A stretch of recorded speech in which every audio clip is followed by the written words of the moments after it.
Hi folks, this is Steve, the Cardboard Cultist, and today we're going to be playing some more Fallout the board game. And this time we're going to be playing through the scenario, the Capital Wasteland. So for this scenario we're going to be starting in the northwest of the board, with Megaton in the middle of the board. Then down in the southwest we've got the Tower, and over in the southeast we've got the Mole and Project Purity. And that quest marker in the northeast is a vertibird wreck. And this scenario opens up with Welcome to the Capital Wasteland. And we've got two choices here. We can support the Enclave, represented by the Shield faction tokens, and that's going to involve heading out to the wreck to look for survivors, or we can go down the Brotherhood of Steel path and head to Megaton. And right off the bat, we draw a Star faction agenda card, so we're going to be supporting the Brotherhood of Steel. And that means we're going to be heading down to Megaton to find out what that explosion in the northeast was all about.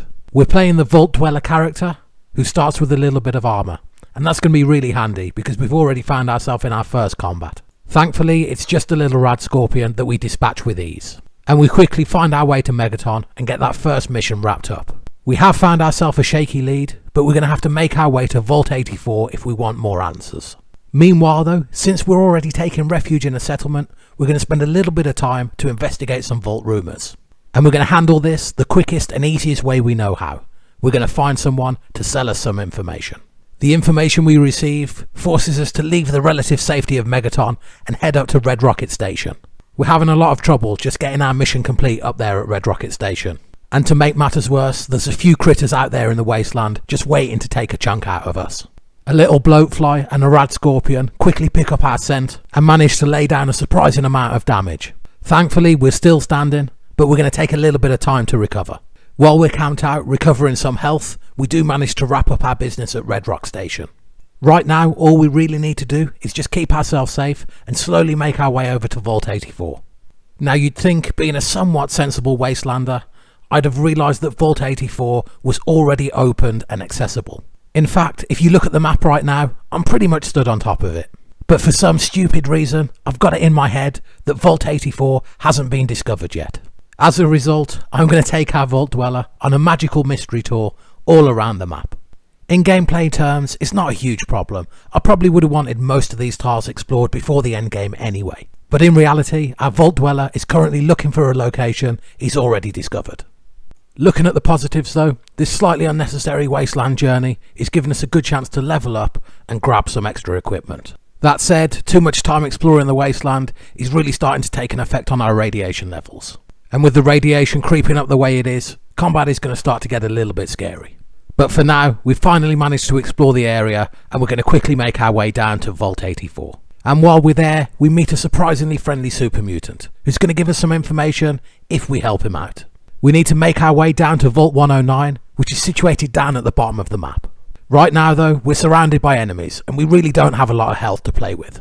We slowly manage to carve a little bit of a path for ourselves through those enemies before we start heading south down the map as quickly as we can. This map is absolutely littered with enemies now, so we're just going to have to keep moving through the wasteland and try and stay one step ahead of them. Thankfully, we don't have to spend too much time down at Vault 109. We're fairly well leveled up and we've got good access to rerolls, so these scenarios aren't causing us too much trouble. We're now going to try and sneak across the map and get over to the Roboco factory.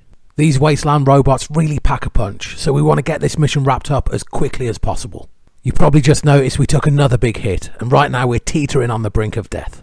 Thankfully though, the dice are on our side, and it's not long until we get this mission wrapped up. The Brotherhood of Steel are in a really strong position as we enter the endgame.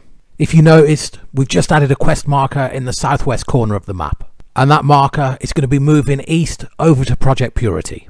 And when it gets there, it's game over. So now all we've got to do is worry about ourselves. And as Liberty Prime starts to slowly make its way across the map, we find ourselves mixed up with the nefarious doctor's schemes.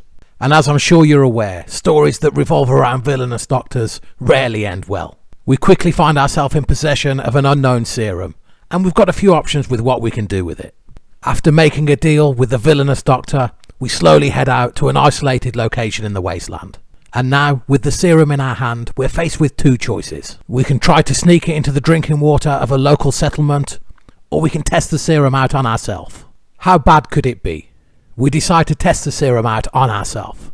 As soon as the serum enters our bloodstream, we know we've made a huge mistake. We've become the most feared element in the wasteland, a super mutant. And now, as the Brotherhood of Steel wrap up their objectives, and this story draws to a close, our Vault Dweller is left with bigger problems. He's going to have to find himself a cure from a super mutant overlord. But that's a story for another day. I hope you enjoyed this video. If you did, please like and subscribe. But until next time, take care and thanks for watching.